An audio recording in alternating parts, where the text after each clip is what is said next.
I'm Dr. Shifali Jain, Assistant Professor, Tirthankar Mavi University. Student, in the previous video, we also discussed about the quantity theory of money, transaction approach, and cash balance approach. And in this video, we discuss about the superiority of Cambridge cash balance approach over transaction approach. But first of all, we also briefly discuss the quantity theory of money, Fisher approach, and Cambridge approach. According to the quantity theory of money, the average price of transaction in an economy is proportional to the nominal quantity of money in circulation. The theory states that as the quantity of money prices level rises, the value of money decreases. There are two versions of the quantity theory of money, the transaction approach and the cash balance approach. The transaction approach, which is given by Fisher's. Fisher's, in his book Purchasing Power of Money, published in 1911, Professor Irving Fisher puts forward the transaction approach of quantity theory of money. According to him, the quantity theory is correct in the sense that the level of prices varies directly with the quantity of money in circulation, provided the velocity of circulation of that money and volume of trade is not changing.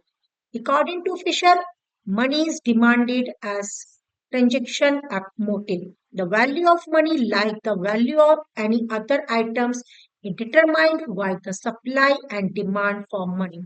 As a result, the value of money or price level is decided when the demand for money is equal to the supply. According this approach, the demand for money is only created to pay for the existing supply of transaction.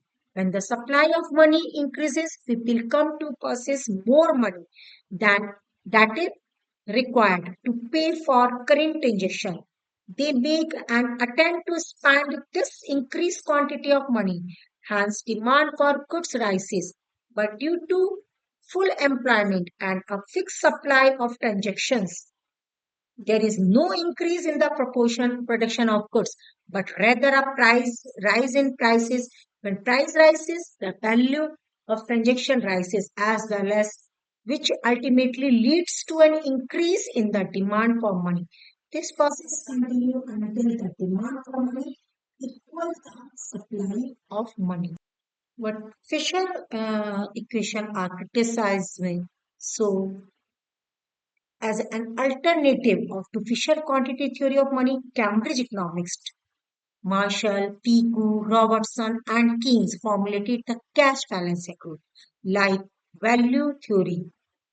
They regarded the determinations of value of money in terms of supply and demand. Robertson wrote in this connection, money is only one of the many economic things it values, therefore, is a primarily determined by exactly the same two factors as determine the value of any other things, namely the conditions of demand for it and the quantity of its availability. Cash balance approach consider a demand for money not a medium of exchange, but as a store of value. Robertson expressed this distinctions as a money on the wings and the money sitting. It is money sitting that reflect the demand for money in the Cambridge equations. So Cambridge equation shows that given the supply of money at a money of at a point of time. The value of money is determined by the demand for cash balance. Um, when the demand for money increases, people will reduce their expenditure on goods and services in order to have large cash holding. Reduced Demand for goods and services will bring down the price level and raise the value of money. On the contrary, see, fall in the demand for money will raise the price level and lower the value of money. So, it is the Cambridge equations.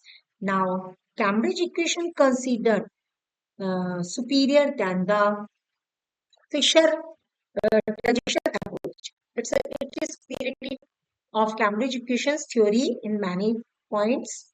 First of all, humanistic approach. Cambridge version, it emphasizes K or cash balance and consider human motives as an important factor affecting the price level.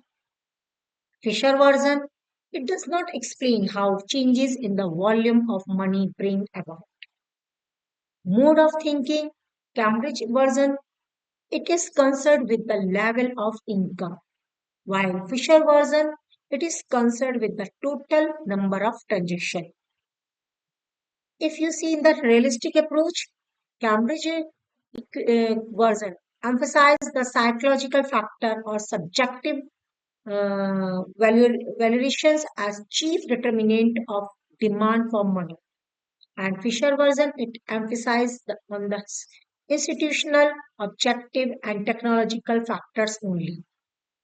And convenient of equations, Cambridge equation P is equal to KT upon M, while cash transaction approach P is equal to MV upon T. So Cambridge cash balance approach of quantity theory of money is superior to Fisher transaction approach in many respects. They are discussed as under. First of all, basis of liquidity preference theory of interest. The cash balance approach emphasizes the importance of holding cash balance than the supply of money, which is given at a point of time. It thus led Keynes to propound his theory of liquidity preference of and of the rate of interest and to the integrations of monetary theory of value and output. So it means next is complete theory. Complete theory, the cash balance version of quantity theory is superior to the transaction version because the former determines the value of money in terms the demand and supply of money. Thus, it is complete theory. But in the transaction approach, the determine the value of money is artificially divorced from the theory of value. Next step, discard the concept of velocity of circulation. The cash balance approach is superior to the transaction approach because it discards the concept of the velocity of circulation of money, which obscures the motives and decision of people behind it. Next step, related to the short period. Again, the cash balance version is more realistic than the transaction version of the quantity theory because it is related to the short period, while the latter is related to the long period. As pointed out by Keynes, in the long run, we may all be dead. So, the study of the relationship between quantity of money and price level during the long run is unrealistic. Next is simple equation.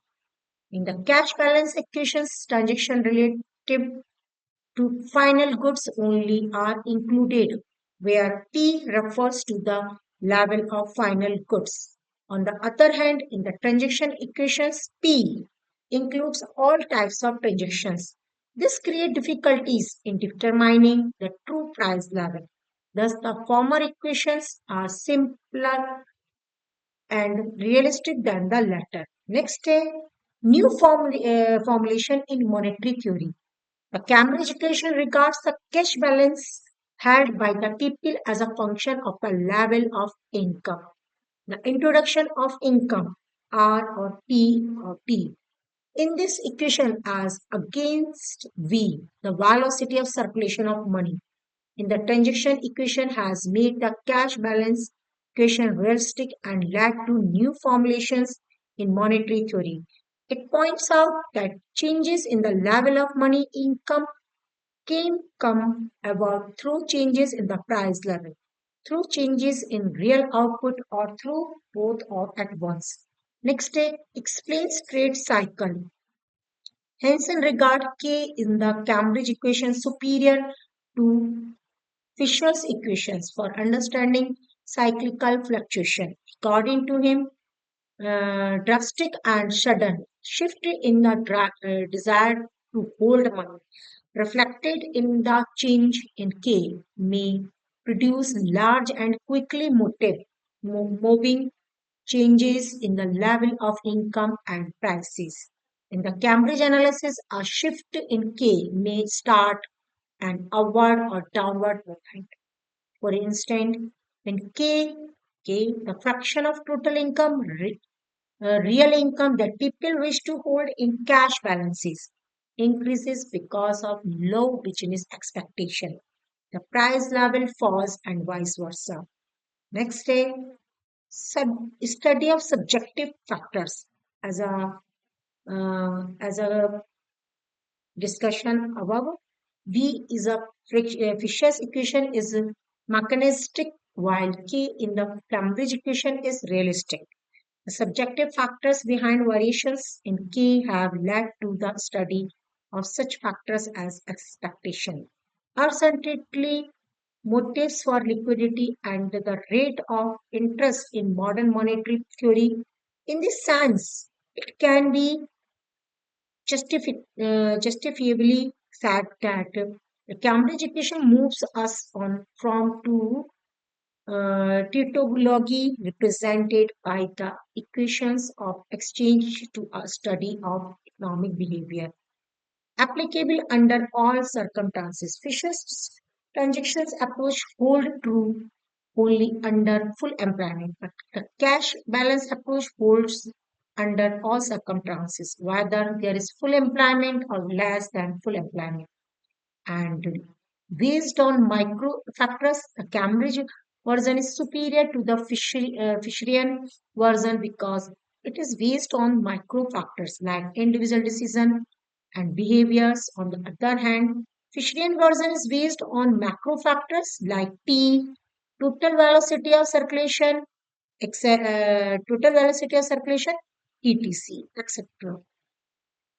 So, in the simple words, we can say the Fisher approach gives the emphasis the stress of supply of money, while Cambridge approach lays more emphasis on the demand for money, and Fisher equation emphasizes the medium of exchange function of money, while Cambridge approach stresses the store of value function of money, and Fisher approach regard money as a flow concept while Cambridge approach regard money as a stock concept, and Fisher approach gives more important V. V means velocity of money, and Cambridge approach gives more importance on K. K means store value, and Fisher approach more emphasis general price level, while Cambridge approach P in the Cambridge approach, P refers to price of consumer goods, and in the Fisher approach, any change in M produce proportional change in P, while in the Cambridge approach, P may change by more or less than M, and Fisher approach it has gives rise to an inventory theory of money, and Cambridge approach has been developed into portfolio or capital theoretical approach. So, Cambridge approach is considered superior than the Fisher approach because it provides a realistic analysis while emphasizing K. K, the motive of human indeterminations of P. And Cambridge approach consider both demand and money of supply as real determinant of value of money. And with it, this is a broader and comprehensive approach. This is a broader and comprehensive approach as it takes into account income level as well as changes in it as an importance determinant of price level. This approach is more useful in explaining the value of money as it is easier to know the amount of cash balance than to know the amount of expenditures. P may change even without a change in M. K is more significant in explaining the trade cycle than V in the Fisher equations. But some conclusion, Cambridge approach and Fisher approach are also similar.